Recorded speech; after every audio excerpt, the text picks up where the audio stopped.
本日の聖書朗読箇所はヨハネの福音書15章13節になっております。お手元の聖書をお持ちください。それでは一節だけですのでご一緒に見ていきましょう。それではヨハネの福音書15章13節からです。はい。人が自分の友のために命を捨てること、これよりも大きな愛は誰も持っていません。アーメン。神様の御言葉でした。それではこの箇所から果てば伝道師先生にメッセージをいただきたいと思います。イエス様が十字架に追われたわけというメッセージです。お願いします。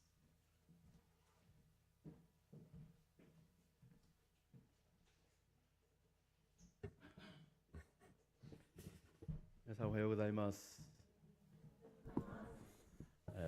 雪の中それでもなお来られた皆さんの信仰の情熱に感謝します。 눈이 많이 내리는데 이렇게 교회에 오신 여러분의 믿음에 대해서 경의를 표합니다. 今回月曜日からですね、ヒズアークのチームが5人来られてました。 오늘 이번에 그 월요일부터 히사크에서 5분이 사실은 아울리치를 오셨습니다. その間ロボ伝道をしたりですね、 노방전도도 하셨고 また青年たちを中心としたまた夜の集会をしました。 청년들을 중심으로 해서 저녁에 수양회가 있었습니다. また金曜日の祈祷会ではですね、熱く共に祈る時間を持ちました。 또 금요 성령 집회에서도 굉장히 우리가 뜨겁게 기도하는 시간도 가졌습니다. そして、昨日もユースたちを中心としてですね、良い、交わりとまた導きの御言葉を分かち合うですね、そのような素晴らしい時間を持ちました。 또 어제는 우리 중고등부 학생들하고 함께 또 좋은 말씀을 나누고 또 많은 나눔을 가진 것으로 알고 있습니다. ヒズアークのチームは昨年のですね、ユースの上田でのユースキャンプ、そしてアウトリーチに共にしてくださったチームであります。 히사크 팀은 사실 작년에 우리 중고등부 학생들하고 우에다에서 함께 캠프를 해주셨던 분들이십니다. 彼の中ではまた洗礼に導かれた者もいました。 네, 그 캠프 통해서 우리가 그 중고등부 아이들 중에서는 세례를 받게 되는 이런 일도 있었습니다. また伝道師として献身するというですね、そのようなチャレンジをまた使命を受け取った者もいました。 또 전도사가 되겠다고 하는 그런 사명감을 받은 아이들도 있었습니다. 主が本当にこのチームを通して私たち八千代塗り教会、また次の世代に働いてくださった大きな恵みに感謝します。 주님께서 이 팀을 통해서 저희 차세대들에게 역사하시는 여러 가지 일들에 대해서 다시 한번 감사드립니다. 特に彼らは本当に次の世代をですね、それは韓国においてもまた日本においても立て上げるというビジョンがあります。 그리고 이들 팀은 주로 그 다음 세대들을 한국에서나 일본에서나 마찬가지로 세우고자 하는 그런 비전을 갖고 있는 팀입니다. 今日は、先にですね、伝道師の2人が昨日ですね、帰られましたので、今日は3人の方が残られてますけども、立ってくださればと思います。 사실 전도사 두 분은 먼저 사역 때문에 돌아가셨고 지금 세 분이 남아 계십니다. 한번 자리에서 일어나 봐 주시겠습니까? 少し名前紹介。 一番後ろの方、髪の毛長い方がハヨンさん。神の栄光という神の栄光の頭文字を取ってハヨンなんですね。で左手の方が神の愛でサラン、하나님サランでハランさん。でこちらはもともとパクトギさんなんですけれども、ハテバっていうのは箱舟の意味でヘブライ語です。でそれを自分の名前としているハテバさん、伝道師の方です。はい。ハヨンさんもすごい本当に賛美の賜物があってですね、金曜日私聞いて本当にたくさん感動を受けました。 하영자매님이 굉장히 찬양의 은사가 있어서 저희가 금요일 날 듣고 많이 감동받았습니다. またハランさんのハランさんですね。 네. 証を聞いてですね、本当に主が働かれたその恵みがまた家族にまでそのように流れていく、その証にたくさん恵みを受けました。 또 우리 하랑쌤 간증이 수요일에 있었는데 그 자신을 통해서 하나님이 그 가정에까지 많은 축복을 주신 그 얘기를 듣고 많은 분들이 감동받고 저도 감동받았습니다. もう一度、チ 다시 ー 한번 ム 이 세 분을 위해서 또 이 팀을 위해서 박수 부탁드립니다. 今日までいて明日帰られますけども、今日は、ハテバ伝道師からですね、メッセージをいただきたいと思います。 예, 내일 이제 돌아가시는데요. 오늘은 이제 하테바 전도사님께서 말씀을 전해 주시겠습니다. 大きな拍手を持って皆さん 여러분 박수로 환영해 주십시오.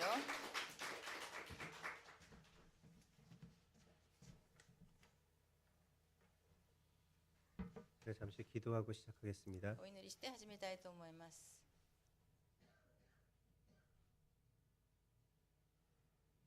오늘 이 자리에 계신 우리 하나님 아버지여, 本日この場にご臨在なさる父なる神様、 이 자리에 거룩히 여김을 받으시옵소서. その皆が聖なる皆となりますように。 하나님의 나라가 이곳 가운데서 임할 줄로 믿습니다. 神の御国がこの場においてなされるものと信じます。 이곳 야치오 땅에 있는 하나님의 백성들은 この八千代の地に住んでおられる神の民は、 하나님의 존귀한 자들이오니 神様あなたの尊い子であります。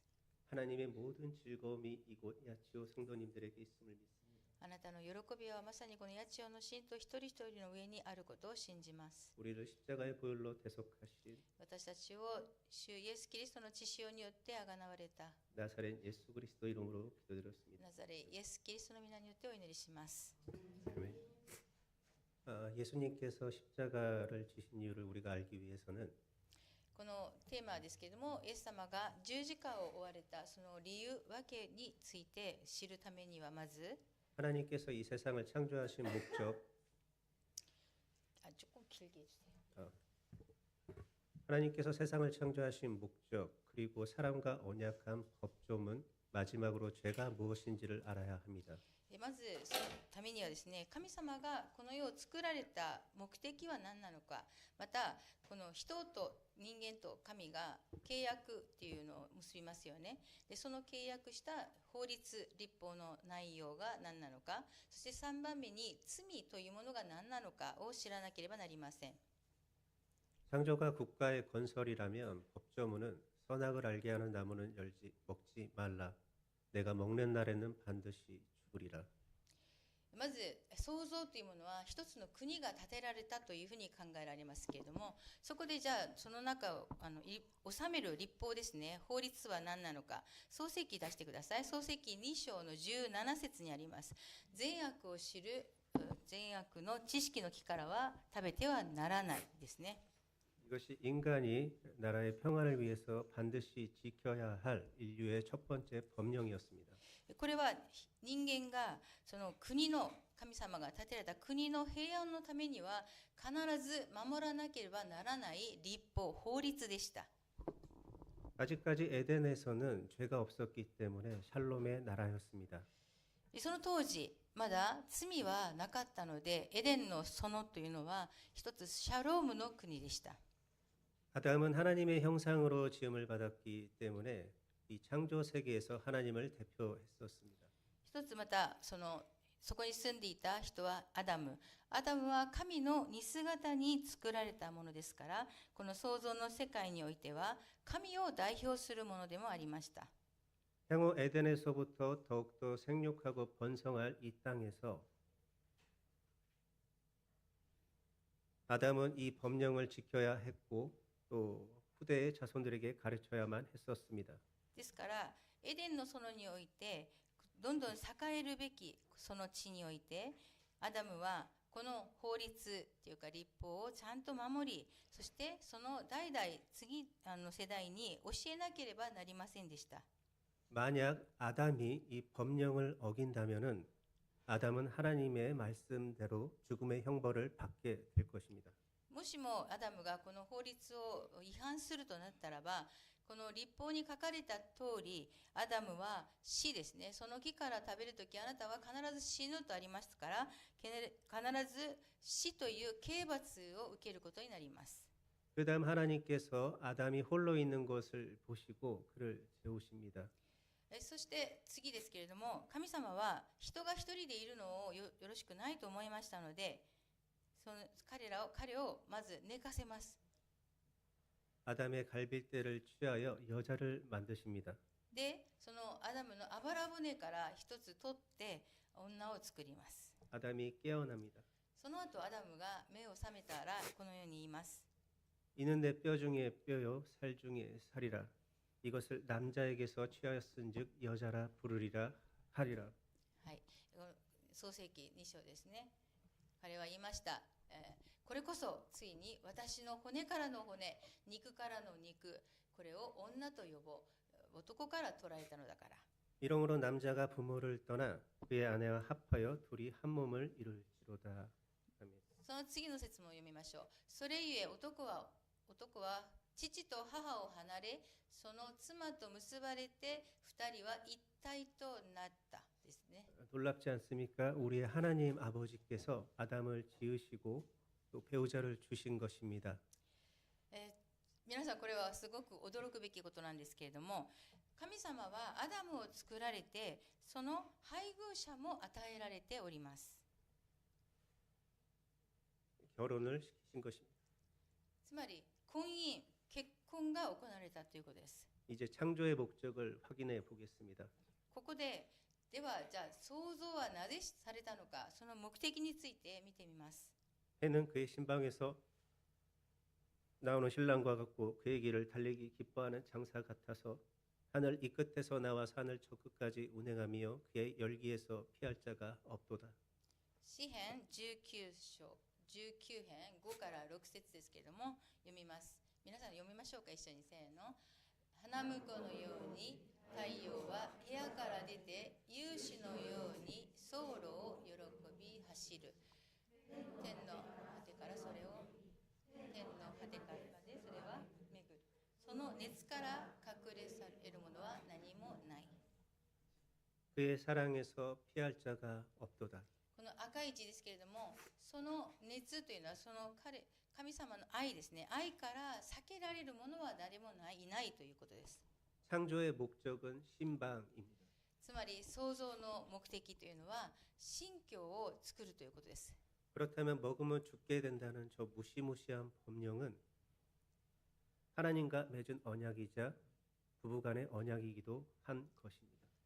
そしたら食べたら死ぬといったその恐ろしい法律ですけれども、それは何なのかというと、神様と共に結んだ契約であり、夫婦同士の契約でもあるのです。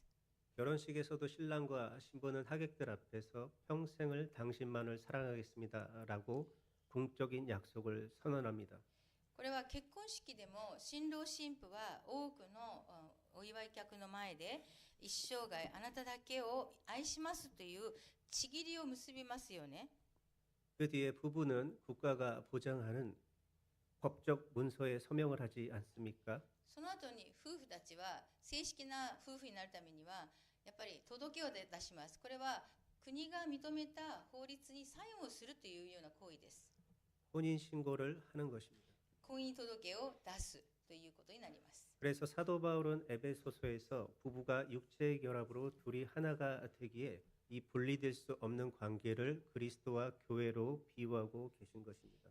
そこで使徒パウロはエペソビトへの手紙5章31から33節を見ますと、このことを引用して、夫婦が父と母を離れ2人が一体となる、これがまさに2つが1つになったので、もはやこれは分離できない関係であり、これはまさにキリストと教会のことを指していると言っています。 그 무엇으로도 갈라놓을 수 없다는 사랑의 완곡한 표현입니다. これは2つはどんないかなるものでも引き離すことはできないという愛について語っている強力な御言葉です。 사실 하나님의 나라에서는 이혼이라는 개념이 없었습니다.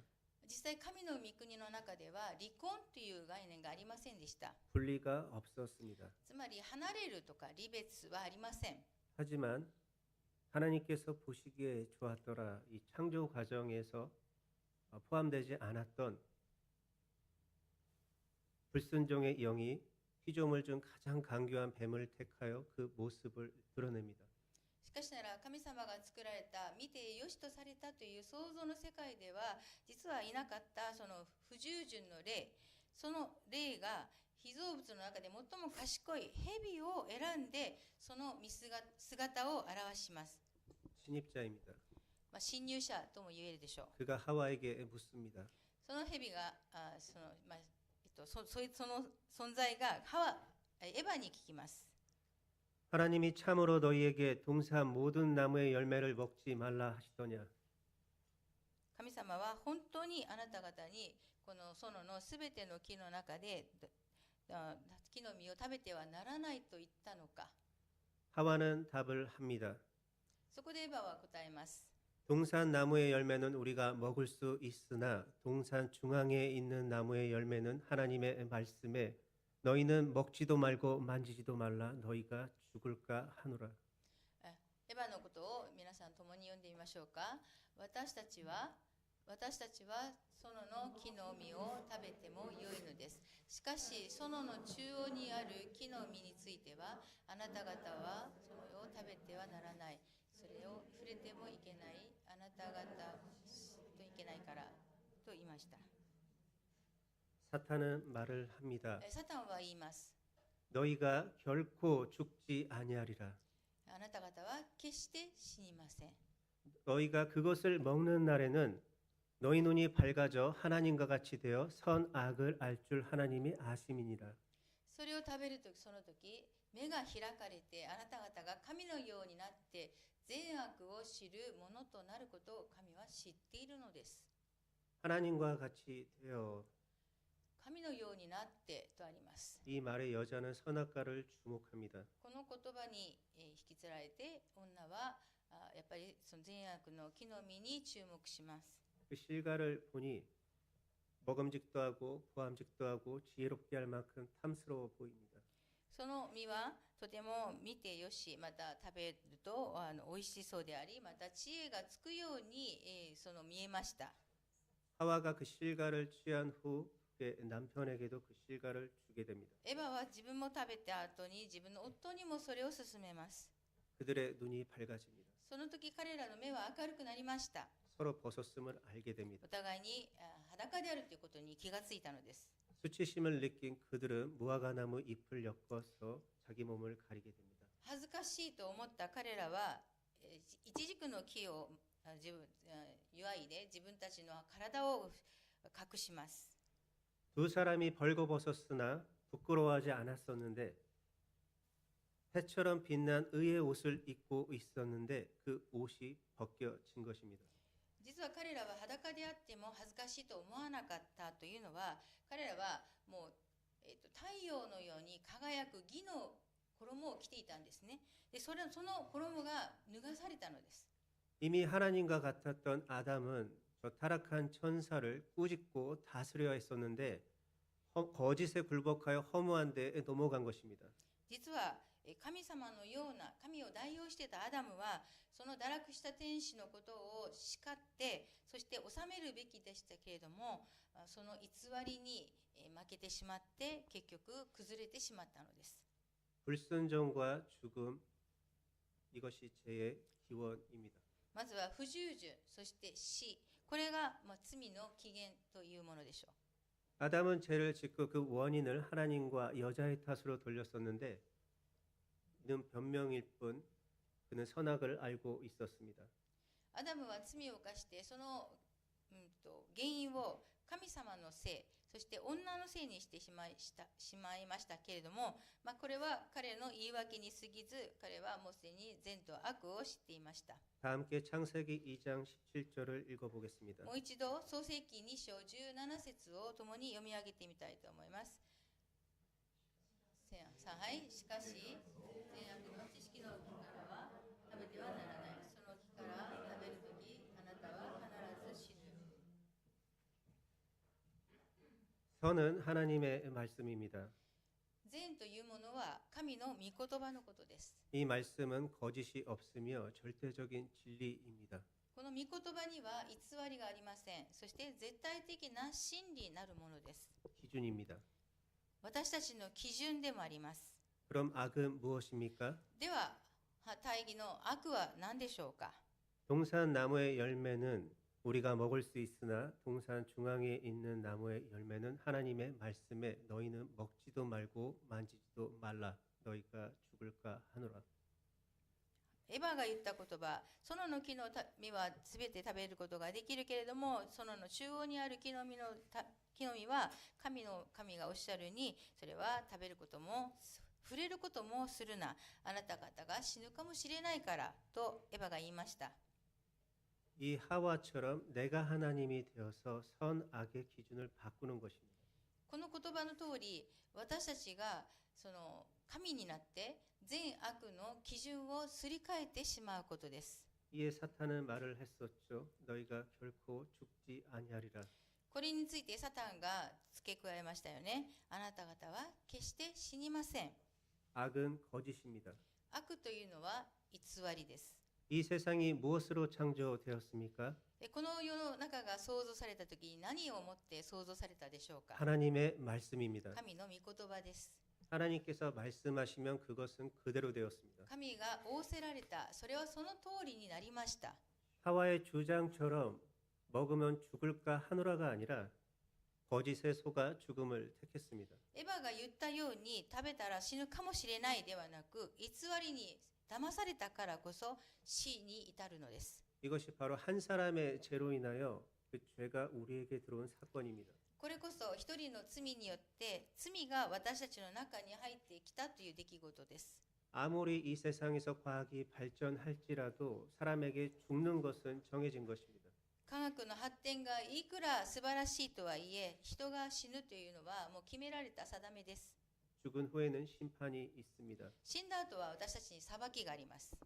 오늘날에도 죽음은 죄의 증거가 되는 것입니다. 今日においても死は私たちの罪があるということを裏付けています。 성경은 이 참담한 사건을 가리켜 간음이라 정죄합니다. 聖書の中ではこういった凄まじい出来事のことを姦淫というふうに言っています。 고린도전서 6장 16절에서는 창녀와 합하는 자는 그와 한 몸인 줄을 알지 못하느냐 일렀을 때 둘이 한 육체가 된다 하셨나니. コリント人への手紙第1の6章16節においてはこのように言っています。その遊女と一緒になる、遊女と心を合わせる者は彼女と一つの心になって体になっているということをあなた方は知らないのか。二人は一つになる、一体となると言いました。 이는 아담과 하와를 지목한 것입니다. まさにこれはアダムとエバのことを指して言っているのです。 만약에 남편이 아내와 맺은 약속을 버리고 거짓에 속아 바람을 핀다면 아내는 그 수치심에 마음이 죽게 됩니다. 그 반대도 마찬가지입니다. もしも夫が妻と結んだ契りを破って偽りに騙されて浮気をしてしまったらば、やはり奥さんは妻はその羞恥心によって心が死んでしまうでしょう。またその逆も同じです。 서로 이혼하지 않더라도 사실상 죽은 것입니다. この結局お互いに離婚はしていなくても実際に死んで生きているようなもんですよね。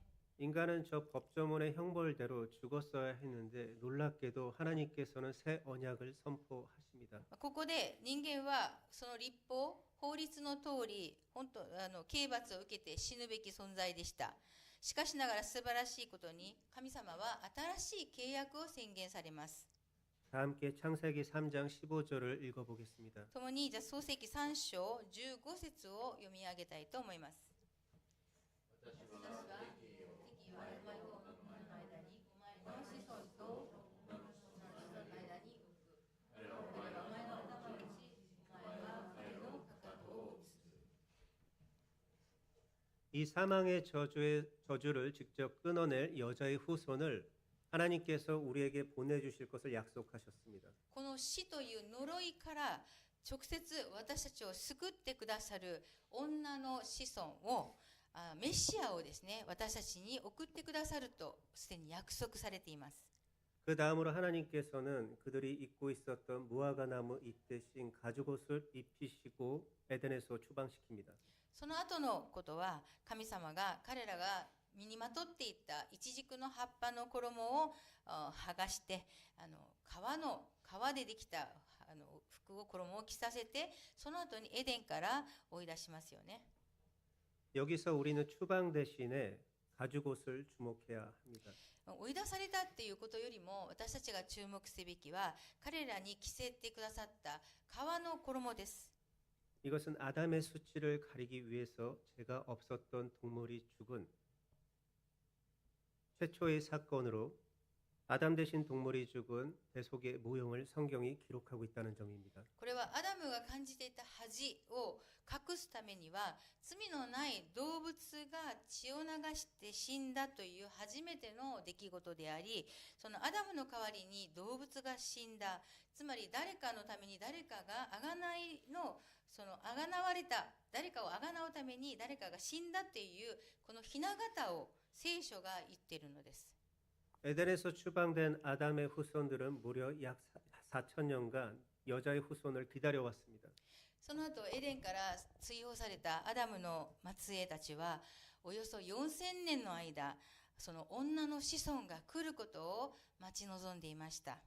하지만 저 오랜 시간이 흘러도 여자의 후손은 나타나지 않자 하나님은 단지 종교적인 의미로만 남아 있었을 그때 어떤 신을 믿든지 내 자유라 먹고 마시자 할 그때에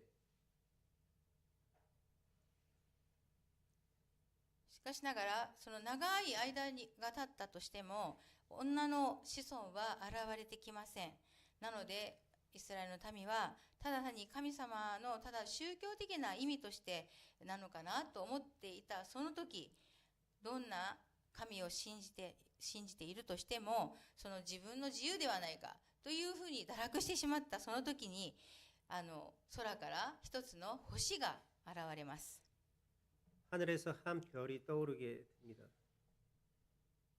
성경의 예언대로 이스라엘 자금 고을에서 그 베들레헴에서 아기 예수님이 탄생하게 된 것입니다. この星が現れたというのは聖書の預言通りのことでして、イスラエルの小さな町から、つまりベツレヘムから一人の緑子、赤ちゃんが生まれるということです。 이 별을 보고 동방에서 박사들이 그 아이를 찾아오게 됩니다. この星を見て、東の方から博士たちがその緑子はどこにいるのかということを尋ねてきました。 여러분, 이 동방 박사 실로 하나님의 엄청난 표적이라는 것을 아십니까? 皆さん、この東から来た博士たちの話、これこそがまさに素晴らしい神様の大きな印なのです。 그들이 어디서 왔습니까? 彼らが来たのはどっちの方向でしたでしょうか。 동쪽입니다. 東でしたよね。 에덴의 입구의 방향은 어디입니까? エデンの園の入り口はどこだったでしょうか。 동쪽입니다. まさに東だったのです。 아담이 추방되고 아담의 아들 가인이 하나님의 낯을 피하여 떠난 방향도 동쪽입니다. アダムが追い出されたのもこの東口からでしたし、アダムの息子であるカインが神様に怒られてそこを立ち去っていった場所もやはり東の方向です。 광야에서 이스라엘 백성들이 하나님의 성전에서 예배드리는 방향도 동쪽이었습니다. 荒野においてイスラエルの民が神様に礼拝を捧げたとこ、そこも聖女の入り口もやはり東でした。 바로 그 동쪽에서 박사들이 온 것입니다. その東の方から博士たちが来たのです。 이것은 무엇을 말합니까? これは何を意味するのでしょうか。 그들이 가져온 보배 합이 우리에게 답을 합니다. 彼らが持ってきたその宝物、それが私たちには解き明かしてくれます。 황금과 유향과 몰약을 아기 예수님에게 바쳤습니다. 東から来た博士たちが捧げたのは黄金、乳香、没薬でした。それを子なるイエス様に捧げたのです。 왕을 상징하는 황금과 여호와의 신성을 가리키는 유향과 그리고 시체에 바르는 몰약을 아기 예수님에게 바쳤습니다. 黄金は王様を象徴します。そして神聖なるものを表すもの、主の神聖、聖なるも性格を表すのが香ですね、乳香。そして屍屍にこう塗るのが没薬なんです。それを子なるイエス様に捧げました。 세상에 갓 태어난 아기에게 왕이라니, 신이라니, 그리고 죽음이라니. 皆さん考えてみてください。まだ赤ん坊です。今生まれたての子供にですね、赤ちゃんに王であるとか、あるいは聖なる神であるとか、あるいは死を意味するものを与えたのです。 네, 그 박사들이 지금 하나님께서 약속한 여자의 후손이 바로 예수님이라고 말하고 있는 것입니다. そうです。この博士たちの持ってきた宝物こそが、神が約束されたその女の子孫こそがこのイエス様であるということを物語っています。 아담 이후 사실상 하나님의 성소에 들어갈 길이 없었는데 이제 그 길이 나타난 것입니다. アダムの後、私たちは神様の聖所に入る道がありませんでした。でもその道がこれで現れたのです。 그가 하나님과 우리 사이를 막았던 죄의 담을 흠없는 제물로 오신 것입니다. その方こそが神様と私たちの間を隔てていた罪の塀ですね、罪の壁を取り崩すことができる傷のない生贄として来られたのです。 지금 예수님께서는 하나님의 말씀을 이루러 오셨습니다. そうです。神様の御言葉を成し遂げるためにイエス様は緑子としてこの世に来られました。 여러분, 예수님은 어떻게 죽으셨습니까? ここでイエス様はどのようにして亡くなったのかを考えてみましょう。 성경은 나무에 달린 자마다 누구든지 하나님에게 저주를 받은 사람이라고 정죄를 하고 있습니다. 本来聖書においては木にかけられたものは呪われるというふうに、その定めておりました。 이 나무로 만들어진 십자가는 예수님 당시 로마 제국에서도 매우 끔찍한 형벌로 여겼기 때문에 십자가에 못 박힌 죄인은 인간 취급도 하지 않았었습니다. この木にかけられてつけられていたその十字架刑というのは、イエス様当時のローマ帝国においても本当に凄まじい、そのみんながむごたらしい刑罰だと思ったので、その十字架刑で亡くなった人は人間扱いしませんでした。 때문에 예수님의 제자들도 성경을 알았던 이스라엘 백성들도 결코 예수님을 인정할 수가 없었습니다. ですからこそイエス様のことを知っていたイエス様で弟子たち、イエス様と一緒に過ごしていた弟子たちも、聖書を知っていたイスラエルの一般の民も、十字架の上で虚しく亡くなっていったイエスのことを認めることがとてもできませんでした。 그들은 말했습니다. 그는 하나님의 아들이 아니야, 메시아가 아니라고. いやいや、彼は神の子などではない、彼はメシアではないと言っていました。 이와 같이 부정했었습니다. 彼らはイエス様のことを否定しました。 게다가 그들은 오랜 식민지에서 자신들을 구원할 강력한 메시아를 기대했던 것이지 저와 같이 허무하게 십자가에 못 박힌 사람을 기대한 것이 아니었습니다. しかも彼らは長い間、自分たちが長い間そのローマの植民地支配下でもう虐げられていた、そういったイスラエルを救ってくれる強力な政治的なメシアを待っていたわけでして、あんなに虚しく十字架で亡くなっていく人を待っていたわけではありません。 그래서 제자들조차 충격을 받고 예수님을 버렸던 것입니다. だから弟子たちも衝撃に打ちのめされてイエス様のことを捨てることになったのです。 여러분, 아담 대신 죽임을 당한 동물의 제사를 기억하고 있습니까? 皆さんそもそもそのアダムの代わり死んでその血を流した動物の生贄を覚えていらっしゃいますね。 아담 그 한 사람의 죄로 인하여 이스라엘 백성들도 하나님 앞에 나오기 위해서는 동물의 제사를 드려야 했습니다. 実際このアダム一人の罪によってそのイスラエルの民も神様の前に行くためには動物を殺して生贄を捧げなければいけませんでした。 그들은 흠 없는 동물의 머리에 안수를 하며 이와 같이 말했습니다. 彼らはこれから死ぬその傷のない動物の頭に手を置いてこのように言いました。 하나님, 나의 죄를 이 동물에게 전가하겠습니다.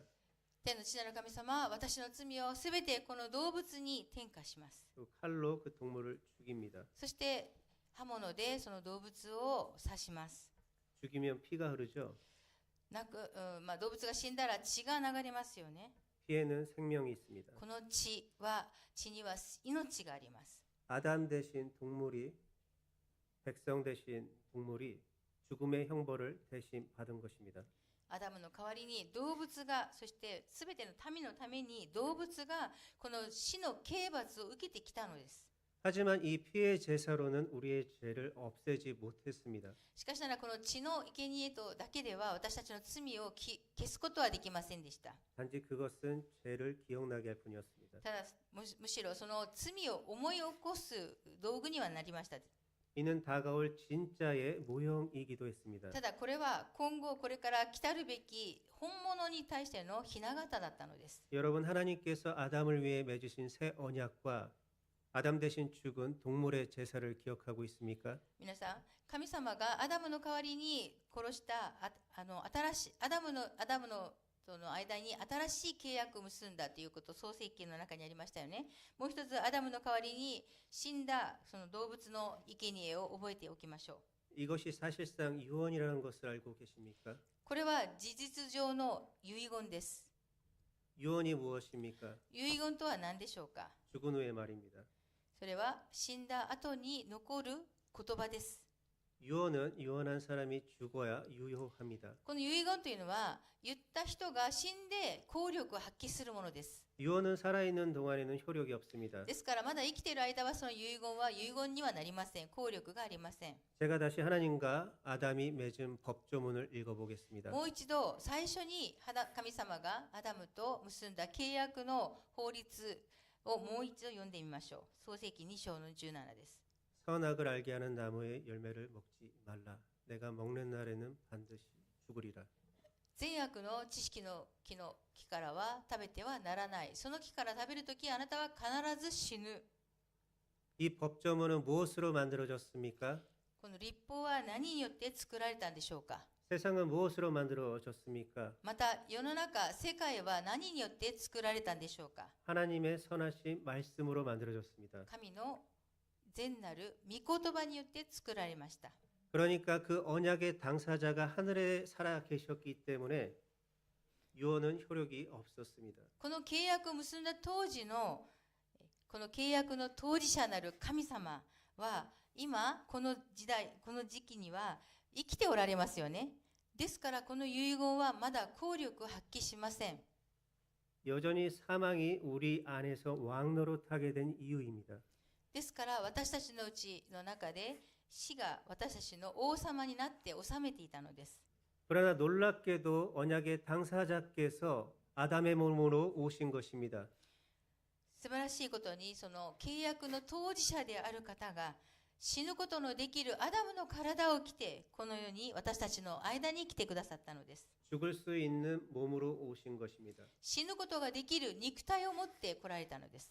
혹시 하나님과 우리의 관계를 신랑과 신부로 정하신 사도 바울의 말씀을 기억하고 계십니까? 先ほど神様と私たちの関係を新郎新婦の関係であるというふうに言われた使徒パウロの御言葉を思い出してください。 여기 이혼 증서가 있습니다. それがまさに離婚証書です。これが離婚証書ですね。 일본에서도 마찬가지일 것입니다. 多分日本でもこのような離婚証書というものがあるかと思いますけれども、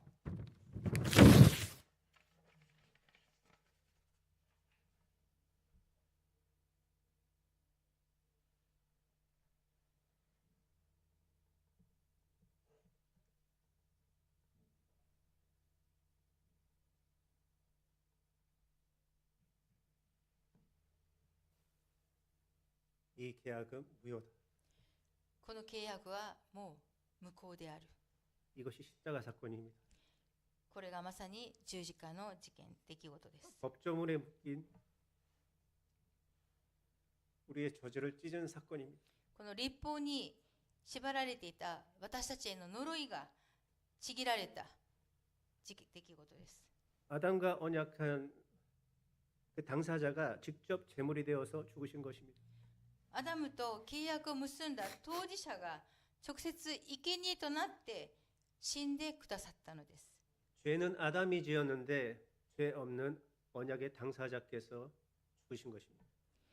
罪はアダムが犯しましたけれども、罪のない契約の当事者である方が直接責任を負われたのです。 그런데 이 죽음으로 끝난 것이 아닙니다. しかしこの死では終わっていません。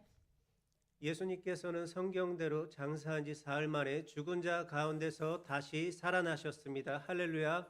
イエス様は聖書に書かれた通り、死んだ後、3日目に復活されました。ハレルヤ。 새 언약이 이루어진 순간입니다. これこそまさに新しい契約が成し遂げられた瞬間です。 이것이 선진자들이 박해 속에서도 그토록 기다려왔던 그 소식. これが預言者たちが迫害されながらもその中で待ち望んでいたものなんです。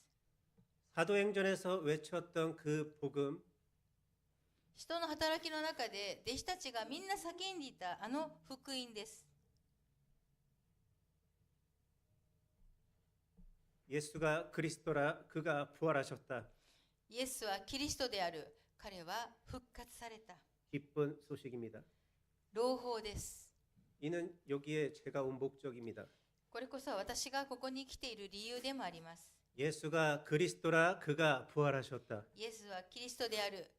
彼は復活された。 여러분 저는 예수님을 보았습니다. 皆さん、私は実際にイエス様を見たことがあります。 그리고 여전히 기도하게 되면 また祈りますと、 주의 성소로 들어가서 영광의 광채를 바라보며 기도하고 있습니다. 主の聖女の中に導かれ、栄光の輝きの中で祈ることができます。 이것은 문자가 아니라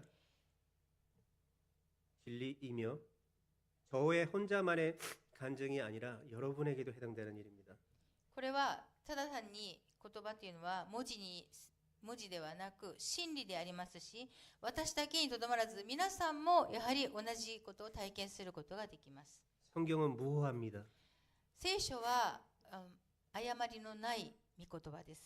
여러분 이 설교의 주제를 기억하십니까? この説教題を皆さん覚えていらっしゃいますか？ 사람이 친구를 위하여 자기 목숨을 버리면 이보다 더 큰 사랑이 없나니. 人が友のために自分の命を捨てるよりも大きな愛はない。 하나님께서 독생자를 우리에게 주셨습니다. 神は私たちに一人子イエスをくださいました。 혹시 더 증명할 게 있습니까? これ以上の証明が必要でしょうか？ 우리 더는 아담처럼 세상의 보암직한 것에 속아 살지 맙시다. もうこれ以上私たちは世の中の見るに良いという世の中のものに騙されないようにしましょう。 대신 여러분 이 마지막 때에 しかしながら皆さん、終わりのこの時、 그리스도를 위해서 キリストのために生きましょう。 이곳 야치오 오늘리교회에서 성경을 배우고 この八千代教会の中で皆さん聖書を学んでください。 주님 오실 때까지 예수님을 전하며 살기를 주님의 이름으로 축복합니다. 主が来られるその日までイエス様を伝えながら生きていく皆さんでありますことを祈ります。 감사합니다. ありがとうございます。 우리를 사랑하사 십자가에 못 박히시고 그 고통 가운데서 참으신 하나님 아버지여, 私たちを愛し、その十字架の苦しみの中で苦しみに耐え、私たちに愛を示してくださった父なる神様、 언약의 당사자인 우리 예수님께서 직접 그 저주를 끊으신 것을 감사합니다. 契約の当事者である神様が直接この呪いから私たちを解き放してくださったことに感謝します。 우리는 당신의 피값으로 산 주님의 자녀들입니다. 私たちはあなたの血潮によってあがなわれたあなたの子です。 하나님 그 누가 우리를 정죄할 수 있겠습니까? 人間誰が私たちを罪に定めることができるでしょうか？ 죽음도 우리를 막을 수 없으며 死も私たちを妨げることはできません。 작은 일에도 정죄를 받지 않습니다. どんなことにも私たちは裁かれることはありません。 왜냐하면 이제는 무서워하는 종형을 받은 것이 아니라 というのは私たちは恐れの霊をもらったのではなく、 하나님의 성령으로 인하여서 아바 아버지라 부를 수 있기 때문입니다. 神の御霊の霊を受けて私たちはアバ父よと呼ぶことができるからです。 자녀가 태어난 아들을 어찌 잊을 수 있겠습니까? 自分のお腹から出てきた子供を母親は忘れるでしょうか。 하지만 그들은 잊을지라도 하나님께서는 우리를 손바닥에 새기셨습니다. しかしながら母親はこう忘れることがあっても、神は私たちを手のひらの中に刻んでくださいました。 이러므로 우리 평생의 여호와의 사랑을 노래하며 살겠습니다. ですから私たちは一生涯主の愛を歌いながら生きていたいと願います。 감사합니다. 다시 한번 부흥을 주실 나사렛 예수 그리스도 이름으로 기도드렸습니다. 感謝します。再びリバイバルを起こしてくださるナザレのイエスの皆によってお祈りします。アーメン。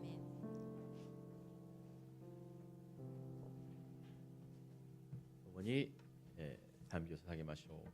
다 같이 일어나서 찬양하시겠습니다. 봉헌 찬양입니다.